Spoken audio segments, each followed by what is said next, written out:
Hi, I'm Roger Schnellenberger. And I'm Bruce Benefiel. Welcome to One World.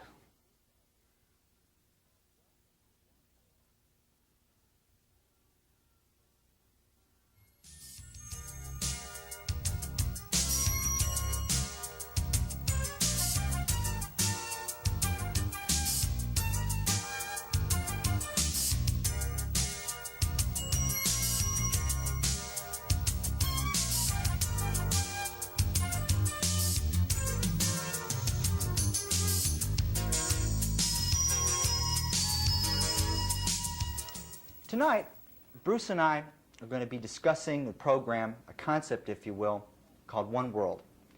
The show, by design, looks at and raises consciousness about this global perspective and world we live in. Normally, Bruce will be the interviewer of people from around the valley, but tonight we thought it would be good to interview Bruce to see his perspectives on One World. Let's get right to Bruce. Bruce, what do you mean by One World? One World, I think, can be summed up in the concepts of what is encompassed in what we currently know as the quote-unquote New Age.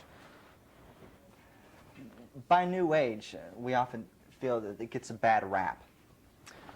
What would be your perspective of New Age in terms of putting that into words, into a concept that people would not shun at and be a bit more open to discuss? New Age, I think, simply can be put as the balancing of existing systems, including belief systems. Mm-hmm. You know, we all adhere to some kind of belief system. Mm-hmm. And the balancing of those in order to work in harmony. You know, God knows that this world is so out of kilter right now because of misinformation, because of lack of information, which creates ignorance, which in turn creates fear. I like to think of fear as false evidence appearing real. Mm-hmm. And we get caught in the illusion. And we don't realize that we're here together. And we live separately rather than in unison. You made several good points there. One by way of what fear means to me. I feel that a lot of people are motivated by fear. And I believe it's in our belief systems, particularly in this Western way of thinking, that we're motivated by a lot of selfish interests that seem to me to be opposed to what the New Age way of thinking would be lending to people. Sure. You know, as I spoke earlier about existing systems, what we're based upon now is basically control type of systems, mm-hmm. where there is a certain elite group or person that is in charge and that's not really willing to delegate his complete authority. Whereas with the concept of One World, you have a sharing of responsibility, which brings each person to the level of their own accountability. Mm-hmm. And I think that can be a better term rather than using New Age, you know, the age of accountability. We've got to be responsible for what we do and how we act. True. Let me ask you, Bruce, what do you want to do with this show? In your opinion, from your perspective, what would you want people that watch One World to go away from the show from, or with, I should say? What I want to explore are different perspectives, different belief systems, to view them objectively, to ask critical questions, to ascertain the essence or the truth surrounding the core of that belief system. Mm-hmm. And in turn, sharing the information. If people want to have more information, we've got a P.O. box, or we'll have a P.O. box that will make that information available. So this concept of One World is something that extends well beyond the parameters of a television show. Oh, sure. The shows that I'm going to be doing and the people that I'm going to be interviewing are going to be providing basic information, nothing too detailed, because we can get lost very easily. And in the time span of a half an hour, we can just barely touch the surface on most of the issues. How true. Well, Bruce, let's talk about you and how you came to this decision or evolving in this process, coming upon the whole idea of creating One World. How are you involved in this? Well, throughout my life and childhood, I'd had many different experiences that led me to striving for harmony, for balance, for loving one another, and sharing that openly and honestly.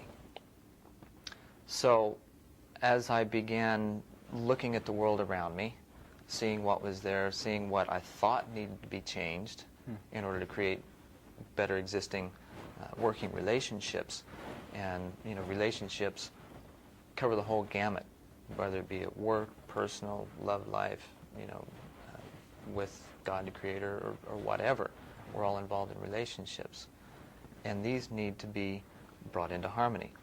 So what had happened is, during a process that I was going through, I explored what it would take to bring these existing systems together, and came up with the idea of an international cultural center that would blend the essences of each culture, both the psychospiritual technologies as well as the scientific technologies.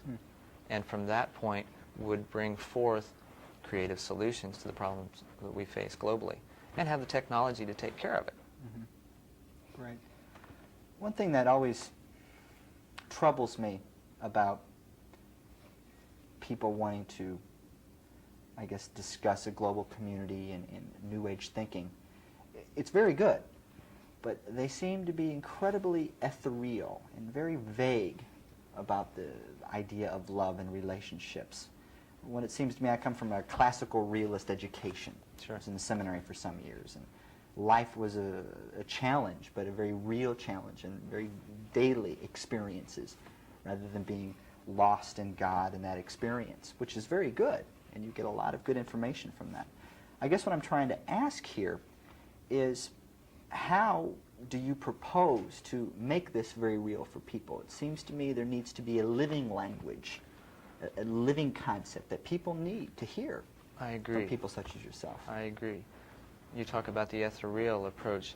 It's nice to get caught up in the experience and the feeling, somewhat of a euphoria at times. However, we live in a day-to-day, three-dimensional world that we have to bring those concepts and those feelings back down into and apply. And in essence, walk the talk rather than just spew it out. And that, I feel, is what the current trend is. There's a lot of people that are beginning to take responsibility for their own actions, for their own thinking. It's not what you think, feel, or believe, but how you're perceived. So the actions speak a lot louder than words. It's tough. Very tough. Because we have a lot of challenges, we have a lot of blocks, we have a lot of resistance. Because people don't like change. People like things the way they are, or the way they used to be. And in order to move forward, we have to be willing to change and incorporate new information, integrate that, apply it however is necessary, and take each day at a time. Function in reality as it is now, not how it was 5 minutes ago. Let me ask you something. Have you had an experience, something in your life that was very real to you, very tangible, something you could feel, something you imaged, but yet it was very real, that changed your life, that made you change? Yeah. It was a very profound experience I had when I was in college. I'd gone through an emotional turmoil. I decided I was going to marry a woman and had broken up with her before I went to school. Went back to ask her to marry me. She'd been married for a month. I'd only been gone 2. So it just destroyed me emotionally. So I went back to school, and in essence, I got down on my knees. And I said, Father, show me what's truth, and I'm willing to die for it. Now, granted, that's a pretty strong statement coming from a 17-year-old kid. Okay? Indeed. However, a couple of weeks later, I was in meditation in the afternoon after class, and I was listening to Journey's first album, a song called In the Morning Day.